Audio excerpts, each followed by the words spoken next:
Assalamualaikum warahmatullahi wabarakatuh. Alhamdulillahirabbil alamin. Asyhadu an la ilaha illallah wa asyhadu anna Muhammadar Rasulullah. Allahumma shalli ala sayyidina Muhammad wa ala alihi wa ashabi ajmain. Amma ba'd. Segala puji bagi Allah, Tuhan semesta alam, yang setiap degupan jantung kita, yang setiap helaan nafas kita ada dalam genggaman dan izinnya. Alhamdulillah, tidak terasa kita sudah menginjak waktu demi waktu di bulan suci Ramadan ini. Insya Allah senantiasa dalam keadaan sehat jasmani maupun rohani sampai di penghujung bulan Ramadan. Amin. Anak-anakku, siswa-siswi SMA, SMK, dan SLB, baik yang ada di Indramayu maupun yang ada di Majalengka. Tema yang akan saya angkat kali ini adalah tentang jangan pernah meremehkan kebaikan sekecil apapun. Rasulullah SAW pernah bersabda, "La tahkirana minal ma'rufi syai'an, walau antalqa akhaka biwajhin talqin." Janganlah meremehkan kebaikan sekecil apapun, walaupun sekedar menemui saudaramu dengan senyuman. Hadis riwayat Imam Muslim. Jadi anak-anakku, jangan pernah meremehkan kebaikan meskipun tampak remeh dan kecil, karena setiap kebaikan pasti ada pahalanya dan Allah Maha melihat itu. Jangan karena kita fokus berangan-angan ingin mendapatkan pahala yang besar, kita meremehkan pahala yang ada di sekeliling kita, yang ada di depan mata kita. Contoh, di masjid ketika ada teman-teman kita yang meletakkan sandal atau sepatu berantakan, kita tata dengan rapi. Itu adalah sebuah kebaikan. Contoh yang lain, misalkan di kelas, ketika ada sampah atau bekas makanan yang berceceran, kita pungut dan letakkan ke tempat sampah.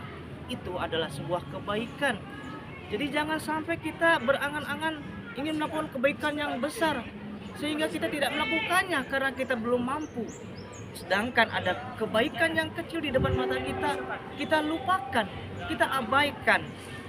Dalam firman Allah surat Al-Zalzalah ayat 7 dan 8, "Wa may ya'mal misqala dzarratin khairan yarah, wa may ya'mal misqala dzarratin syarran yarah."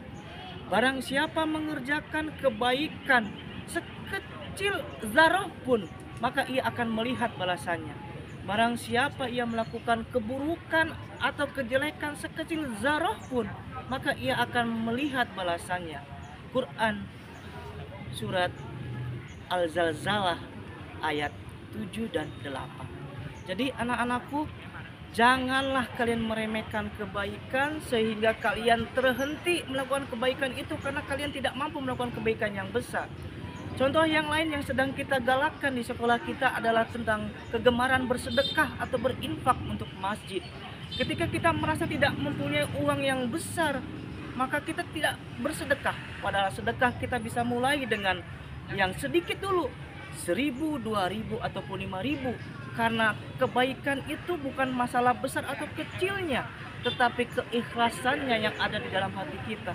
Allah melihat keikhlasannya sehingga ia menjadi besar meskipun kita melakukan dengan hal yang kecil.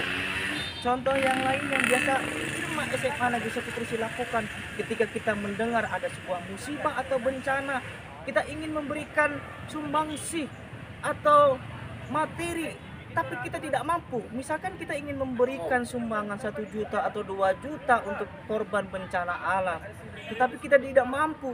Caranya bagaimana? Kita mengadakan penggalangan dana, mengajak teman-teman semua untuk memberikan sumbangan materi seikhlasnya, sehingga kita terkumpul uang 1 juta dan 2 juta, kita bisa kumpulkan itu. Jadi meskipun hanya mengajak, kita tidak bisa memberikan 1 juta, 2 juta untuk memberikan sedekah ke orang-orang yang mampu, tapi kita sudah berbuat yang terbaik. Karena apa? Perbuatan atau amal baik mana yang bisa kita jaminkan bahwa itu bisa menjadi penghantar kita masuk surga? Tidak ada. Maka lakukan kebaikan itu, apapun, kapanpun, dan dimanapun. Makanya mulai kebaikan itu dari hal yang terkecil. Kemudian kita terlatih melakukan kebaikan itu, maka kita akan biasa melakukan kegiatan yang besar yang lainnya. Oleh karena itu, pribadi memberikan wasiat kepada teman-teman adik-adikku sekalian untuk selalu melakukan kebaikan meskipun itu tampak remeh, baik itu dilihat remeh oleh orang lain maupun kita juga menganggap remeh gitu. Tapi yakinlah bahwa segala sesuatu amal pasti Allah mencatatnya meskipun sekecil apapun. Baik, cukup demikian tausiah kali ini. Semoga kita senantiasa dalam lindungan Allah dan senantiasa dalam kesehatan sehingga kita bisa melakukan ibadah di bulan suci Ramadan ini dengan optimal dan hingga nanti sampai ke penghujung bulan Ramadan dan mendapatkan kemenangan di hari raya Idul Fitri. Billahi taufiq wal hidayah. Wassalamualaikum warahmatullahi wabarakatuh.